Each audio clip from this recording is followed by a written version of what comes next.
जम्मू कश्मीर में seize firing उल्लंघन का सिलसिला जारी। पुंछ में सेना के 3 जवान और माला बेला पोस्ट पर बीएसएफ का 1 असिस्टेंट सब इंस्पेक्टर जख्मी। अब तक 50 से ज्यादा बॉर्डर आउटपोस्ट पर गोलाबारी। पहली बार कठुआ में सीमा पार से फायरिंग। रात 8 बजे से पाकिस्तानी रेंजर्स ने अखनूर और हीरानगर सेक्टर में की फायरिंग। बीएसएफ के जवानों ने दिया मुंहतोड़ जवाब। जम्मू के अरनिया अरसपुरा में भी दोबारा की गोलीबारी। गृह मंत्रालय के सूत्रों का दावा, बीएसएफ की जवाबी कार्रवाई में पाकिस्तान को भारी नुकसान। सूत्रों के मुताबिक बीएसएफ के जवाबी हमले में पाकिस्तान में 13 लोगों की मौत, 19 लोग घायल। सरहद पर गोलीबारी के बीच रक्षा मंत्री अरुण जेटली ने तीनों सेना प्रमुखों के साथ की थी बैठक। सीमा पर जारी तनाव पर हुई चर्चा। थल सेनाध्यक्ष जनरल सुहाग ने रक्षा मंत्री को दी ताजा हालात की जानकारी। रक्षा मंत्री ने पाकिस्तान को मुंहतोड़ जवाब देने का दिया निर्देश। सीज फायर उल्लंघन पर भारत का रुख कड़ा हुआ। फ्लैग मीटिंग से किया इनकार। खुफिया सूत्रों के मुताबिक फायरिंग के साथ आतंकी घुसपैठ की तैयारी। 6 से 8 के ग्रुप में घुसने की कोशिश। 200 किलोमीटर की लंबे अंतर्राष्ट्रीय सीमा पर चल रही है फायरिंग। पाकिस्तान के 40 पोस्ट पर जबरदस्त जवाबी फायरिंग। बीएसएफ के जवान जम्मू में कर रहे हैं कैंपिंग। सेना को किया गया अलर्ट। कि जब उनकी ओर से फायर आएगा तो हमारे साथ जवाबी कार्रवाई बिल्कुल तगड़ी होगी। इंस्ट्रक्शन सिर्फ यही है। कल फायर हम नहीं करेंगे, सिविलियन एरिया को हम टारगेट नहीं करेंगे, लेकिन अगर हमारे एरिया को, हमारे पोस्ट को टारगेट किया जाएगा तो जवाबी कार्रवाई में बीएसएफ पीछे नहीं रहेगी। कठुआ में हीरानगर बॉर्डर पर भारी गोलीबारी। आधी रात के बाद लोगों को सुरक्षित जगहों पर पहुंचाया गया। जान बचाने के लिए लोग 8 से 10 मील तक पैदल भागे। स्कूल की बिल्डिंग में ले रखी है पनाह। कांग्रेस ने राजीव शुक्ला का आरोप, कहा 1971 के बाद एनडीए शासन में ही हुआ सबसे बड़ा ज्यादा सीज फायर का उल्लंघन।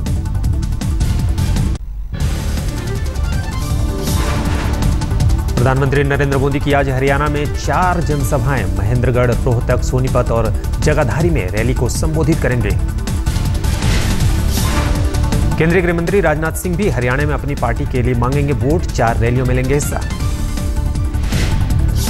कांग्रेस ने भी महाराष्ट्र और हरियाणा में हाई प्रोफाइल कैंपेन के लिए की तैयारी। राहुल गांधी आज हरियाणा और महाराष्ट्र के दौरे पर। सिंधु खेड़ा की रैली में पीएम मोदी की हुंकार, कहा जब तक दिल्ली में हूं नहीं होने दूंगा महाराष्ट्र के टुकड़े। शरद पवार ने मोदी को दिया जवाब, कहा 14 बार लड़ चुका हूं चुनाव। मोदी नहीं जानते तो कोई उन्हें बता दे। मोदी ने कहा था पवार को था हार का डर। ओम प्रकाश चौटाला का हुड्डा के खिलाफ धुआंधार प्रचार, कहा इस बार हार है तय। मुझे ये शक पैदा हो रहा है कि नरेंद्र मोदी जी गुजरात में पैदा हुए हैं, किसी और प्रदेश में पैदा हुए। उन्हें अपने पद की गरिमा का ध्यान रखना चाहिए। तो जितनी अच्छी गाड़ियां देंगे हमें तो उसका लाभ मिलेगा। उनको नसीहत नहीं दे रहा, लेकिन उन्हें अपने पद की गरिमा का ध्यान रखना चाहिए। ओम प्रकाश चौटाला ने सोनीपत में पीएम मोदी पर किया पलटवार, कहा मोदी का फोटो दिखाकर वोट मांगने की नौबत तो समझो हो गया सत्यानाश। मेरी तस्वीर लिए फिरते हैं, अरे नरेंद्र सिंह मोदी, हमारे चेहरे की चमक अब तक बरकरार है, हमें किसी की। हुड्डा के जेल में कैबिनेट चलाने वाले बयान पर बोले चौटाला, कहा मैंने पहले कुरुक्षेत्र से ली थी शपथ, तो क्या कुरुक्षेत्र से चलाई थी कैबिनेट। आज लखनऊ में समाजवादी पार्टी का 9वां राष्ट्रीय अधिवेशन। देश भर से 10,000 प्रतिनिधियों के भाग लेने की उम्मीद। आखिरी दिन यानी 10 अक्टूबर को होगा खुला अधिवेशन। 50,000 से भी ज्यादा कार्यकर्ताओं का जमावड़ा। सम्मेलन का मेन पंडाल है वाटरप्रूफ। जर्मन तकनीक के बने इस पंडाल का सब कुछ एल्युमिनियम से बना। आज सुबह 10 बजे मुलायम सिंह यादव करेंगे ध्वजारोहण। पहले दिन जनेश्वर मिश्र के 25 फीट ऊंची प्रतिमा का अनावरण। तरीके से पार्टी के कार्यकर्ता, नेता, पार्टी के हमारे लोग मिलकर के इस कार्यक्रम को कर रहे हैं।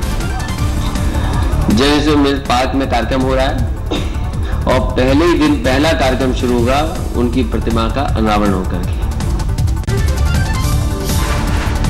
एमएनएस प्रमुख राज ठाकरे ने शिवसेना और बीजेपी दोनों पर साधा निशाना। शिवसेना के मंत्री के इस्तीफा नहीं देने पर सवाल।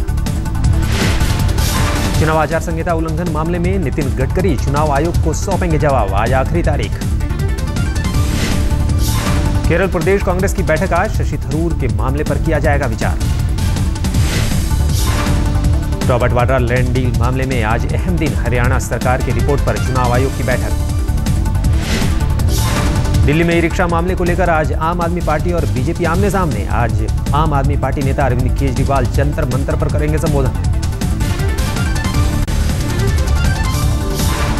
11 अक्टूबर को जयप्रकाश नारायण की जयंती पर मोदी शुरू करने जा रहे हैं सांसद आदर्श ग्राम योजना। योजना के तहत सांसदों को एक गांव लेना होगा गोद। कार्यक्रम में शामिल होने के लिए लोकसभा और राज्यसभा के सभी सांसदों को भेजा गया न्योता। अपना और अपनी पत्नी के गांव को गोद लेने पर पाबंदी। राज्यसभा सांसद जिन राज्यों से चुनकर आए हैं वहां का गांव ले सकते हैं गोद। मार्च 2019 तक हर सांसद तैयार करेगा 2 आदर्श ग्राम। सरकारी कर्मचारियों की लेट लतीफी पर अब लगाम लगाने की पूरी तैयारी। बायोमेट्रिक मशीन में आधार नंबर और उंगली का निशान लगाने से लगेगी हाजिरी। सरकार ने attendance.gov.in नाम से लॉन्च की वेबसाइट। जनता भी देख सकती है सरकारी कर्मचारियों की हाजिरी का लेखा जोखा। गुजरात बीजेपी और सरकार में पसरा सन्नाटा। राज्य सरकार के आधे दर्जन से ज्यादा मंत्री जुटे महाराष्ट्र के चुनाव प्रचार में। भारतीय जनता पार्टी की प्रदेश के नेतृत्व और राज्य सरकार के मिनिस्टर भी महाराष्ट्र अलग अलग सीटों पे दिए गए हैं। करीब करीब 70 सीट जहां गुजरात के भारतीय जनता पार्टी के कार्यकर्ता प्रचार करने वाले हैं। महाराष्ट्र पहुंचे गुजरात के 1,500 एसआरपीएफ जवान। 15 अक्टूबर यानी मतदान तक रहेंगे मुंबई में। नदियों में फैक्ट्रियों के कचरे पर सैटेलाइट से रखी जाएगी निगरानी। आज सरकार के कई मंत्रालय बड़े औद्योगिक घरानों के साथ करेंगे बैठक।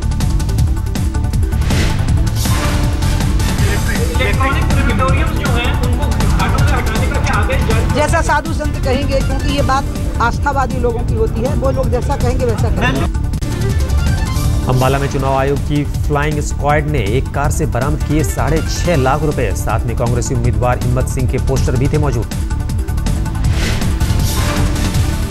6.5 लाख रुपया रिकवर किया है। चेकिंग के दौरान ही हमने यहाँ पे सेक्टर 10 और चिलबेड़ा रोड के ऊपर जो है यहाँ पे हमने पुलिस चेक पोस्ट लगाया हुआ था। गाड़ी में बैनर्स वगैरह तो थे, झंडे थे कुछ कांग्रेस पार्टी के। जयललिता को बेंगलोर हाईकोर्ट से नहीं मिली जमानत। जयललिता को आय से अधिक संपत्ति के केस में निचली अदालत ने दी थी 4 साल की सजा। बेंगलोर हाईकोर्ट में सरकारी वकील ने नहीं किया था जमानत का विरोध, लिहाजा समर्थकों को थी जमानत की उम्मीद। खुशी में मिठाई बांट रहे थे समर्थक। जमानत नहीं मिलने पर बेकाबू हुआ समर्थकों का गुस्सा। चेन्नई के रेस्टोरेंट में तोड़फोड़। अगले साल फरवरी में होगी 3G स्पेक्ट्रम की नीलामी। टेलीकॉम मंत्रालय ने ट्राई से मांगे सुझाव। 2G घोटाले से कांग्रेस की हुई थी फजीहत। फूक फूक कर कदम रख रही है मोदी सरकार। 3G की नीलामी पर खुद नजर रखेंगे मोदी। अंतर्राष्ट्रीय मुद्रा कोष के मुताबिक भारत की विकास दर फिर 5% से ज्यादा रहने का अनुमान। कहा ठहराव से आगे बढ़ चुका है भारत। मुंबई के चर्चगेट पर अनिल अंबानी ने लगाई झाड़ू। मोदी के स्वच्छता अभियान के नवरत्नों में से। अनिल अंबानी ने अभियान के लिए चुने जाने पर मोदी को कहा शुक्रिया। लोगों से आगे जाने की अपील।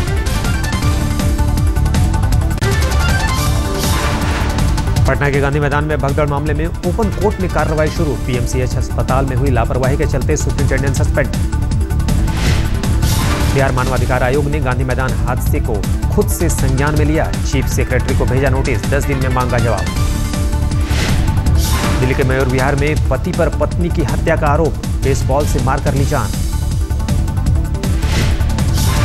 पति विनोद के शराब पीने का विरोध करती थी प्रियंका। गुस्से में बेसबॉल से किया वार। हत्या के बाद घर से फरार हुआ आरोपी पति। हत्या का केस दर्ज।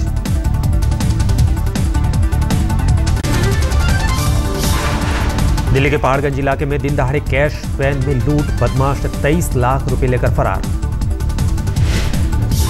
गार्ड और ड्राइवर समेत वैन में कुल 5 कर्मचारी। 2 लोगों ने शुरू किया झगड़ा और बाकी लोग पैसे ले उड़े। पुलिस सीसीटीवी फुटेज से ढूंढेगी सुराग। दक्षिणी दिल्ली के कैपिटल कोर्ट बिल्डिंग से कूदकर बुजुर्ग ने दी जान। बुजुर्ग का नाम रविंद्र भूषण, नहीं मिला कोई सुसाइड नोट। IIT दिल्ली के एमटेक के छात्र आंचल भारद्वाज की मौत की गुत्थी नहीं सुलझी। परिवार वालों को हत्या का शक। 3 अक्टूबर यानी दशहरे के दिन अपनी बुआ के लड़के के घर गए आंचल। यहीं 8वीं मंजिल से गिरकर हुई थी मौत। दिल्ली पुलिस की क्राइम ब्रांच ने 4 शूटर समेत 7 लोगों को किया गिरफ्तार। 1 करोड़ की सुपारी लेकर व्यापारियों की हत्या का आरोप। गोदावरी जिले में 24 सितंबर को 3 व्यापारियों की हुई थी हत्या। गिरफ्तार में आए आरोपियों को गोविंद गैंग ने दी थी सुपारी। मुजफ्फरनगर में थाना बुल्ढाना कोतवाली में पुलिस के सामने भिड़ गए 2 पक्ष। एक नौजवान की हालत गंभीर। असम के तेजपुर में सीआरपीएफ के जवानों को अगवा करने की कोशिश। टाटा इंडिका में सवार थे 2 उग्रवादी। जवानों ने एक जगह कार रुकने पर मचाया शोर। स्थानीय लोगों की मदद से पकड़ा गया एक बदमाश। मोदी ने मेडिसिन स्क्वायर में भारतीयों से किया वादा पूरा किया। पीआईओ कार्ड धारकों को आजीवन वीजा का तोहफा दिया। पहले 15 साल के लिए ही मिलता था वीजा।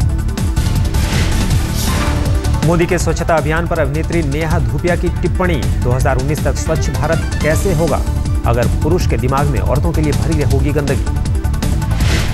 बंगाल की खाड़ी में साइक्लोन की आशंका को देखते हुए ओडिशा सरकार ने जारी किया हाई अलर्ट। सरकारी कर्मचारियों की छुट्टियां कैंसिल। आज लगने वाला है पूर्ण चंद्र ग्रहण। भारतीय समय के अनुसार इसकी शुरुआत दोपहर 1:47 से। अमेरिका, ऑस्ट्रेलिया और एशिया के कुछ हिस्सों में दिखेगा शाम 7:02 तक दिखेगा चंद्र ग्रहण।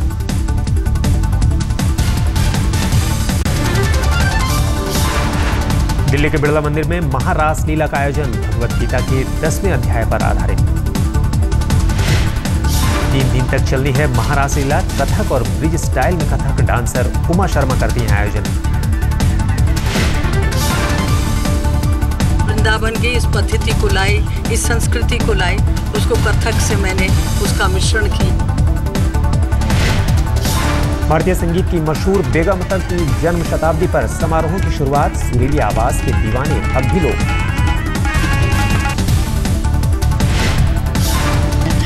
अभी जो न्यू जनरेशन लोगों को जो है अभी थोड़ा वो न्यू टाइप ऑफ म्यूजिक आ गया है, तो मेरे ख्याल से जितना ज़्यादा दिन नहीं टिकने वाले हैं। हाँ, फिर वो ओल्ड इज गोल्ड बात है ना। तो दिल्ली के वसंत वैली स्कूल में रन टुडे इनिशिएटिव के तहत सम्मेलन का आयोजन। शिक्षा में टेक्नोलॉजी के इस्तेमाल पर हुई बहस। आयोजन में 100 से भी ज्यादा स्कूलों के प्रतिनिधियों ने लिया हिस्सा। कई आईटी कंपनियों के प्रतिनिधि भी शामिल हुए। स्कूलों को सॉफ्टवेयर के जरिए वक्त बचाने की दी गई सीख। बच्चों की शिक्षा में तकनीक को बताया कारगर। सूरत में एक स्कूल में HIV पीड़ित 26 छात्रों के दाखिले के बाद छात्रों में लगी स्कूल छोड़ने की होड़। साल भर में 200 से ज्यादा छात्रों ने छोड़ा स्कूल। एक समाजसेवी संस्था ने स्कूल में HIV पीड़ित छात्रों को दिलाया था दाखिला। भेदभाव नहीं करने की अपील पर असर नहीं।